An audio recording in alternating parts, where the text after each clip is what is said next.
Thank you so much for joining us, former Vice President Al Gore, of course.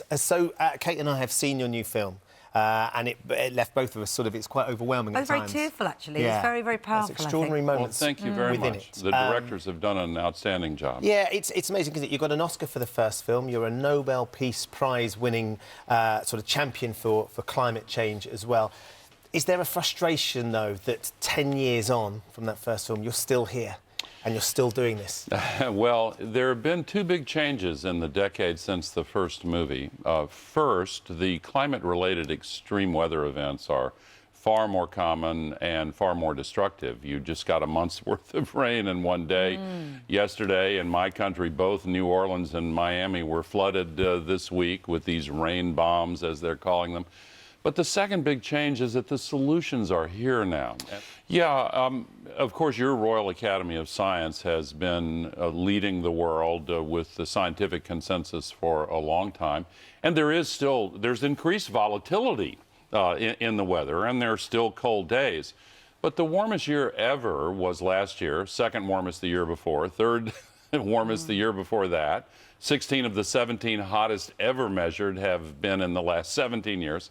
But the scientists have a new ally in this discussion, Mother Nature.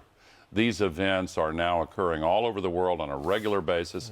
Every night on the news is like a nature hike through the book of Revelation, and people are joining up the dots on their own. The one ally you could really do with, and sadly you don't seem to be able to get any traction, is the President, Donald Trump. He has tweeted numerous occasions, certainly before he was in power. He tweeted when Barack Obama was in power, it's 46 degrees, really cold, snowing in New York on Memorial Day. Tell them so-called scientists that we want global warming right now, he's also said. Whether we call it global warming or climate change, the fact is we didn't cause it, we cannot change it. And there are moments in this film, and we know that he withdrew the Americans from the Paris Accord. There are moments in this film when you go and see him and you realise that actually he isn't convinced by your agenda. Well, you know, some years before he ran for president, he signed a full-page newspaper ad demanding that President Obama solve the problem more quickly. I thought there was a chance that he would come to his senses, but I was wrong.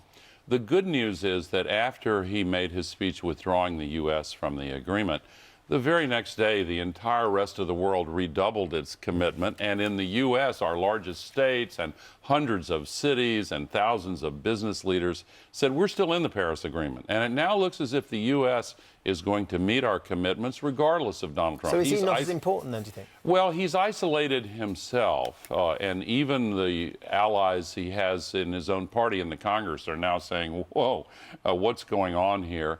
But it would be better if he were on side, but we have to work around him. Well, I respect the office, and I think anyone who holds it is entitled to respect. It's challenging sometimes, and actually I think the next few months may be challenging for my country. You've seen the investigation underway. I have no insight into where it's going. Do you think you'll last as president? Well, I have no insight into that. Sometimes where there's smoke, there's fire. The investigator is universally respected. Whatever he finds will be accepted. The other thing that's happening right now is this escalation of relations between America and North Korea via, seemingly, Donald Trump's Twitter account.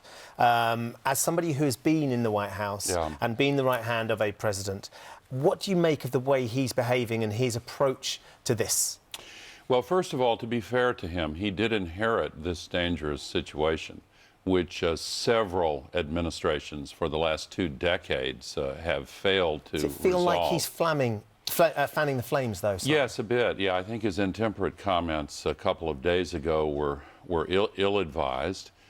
Maybe he will adjust that. I hope so. He does have 2 national security experts. His Secretary of Defense and National Security Advisor are very well respected. They have cooler heads, and hopefully he'll listen to them. So now that you're absolutely passionate about what you believe in and you work on that, that must have been vital for you, because we've been seeing pictures recently of David Cameron at festivals. It must be very hard to know what to do next when you've had so much power and you're suddenly out of office. What would you advise people like David Cameron to do? What should he be getting on with right now?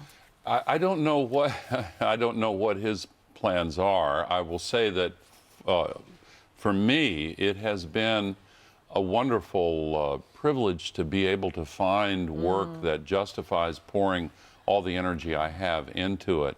And I get up every day filled with energy to try to catalyze the solutions to this climate crisis. And the problems with the Trump statements we were talking about earlier is they distract the world and the U.S. from the challenges we need to confront, the biggest of which is the climate crisis. And Theresa May, our current Prime Minister, what do you make of her and the fact that she's pushing ahead with Brexit? How does that leave us and the world, do you think? Well, I don't want to meddle in your politics. Go on, meddle. Your advice is valuable. I think that the support for Brexit has a common cause with some of those who voted for Donald Trump. I think there's a great unhappiness with the stagnation of middle-income wages in many countries around the world. So I think this unrest has deeper causes, and we have to redeem the promise of representative democracy and take hold of these challenges. And again, by far the most serious is the climate crisis. Of course.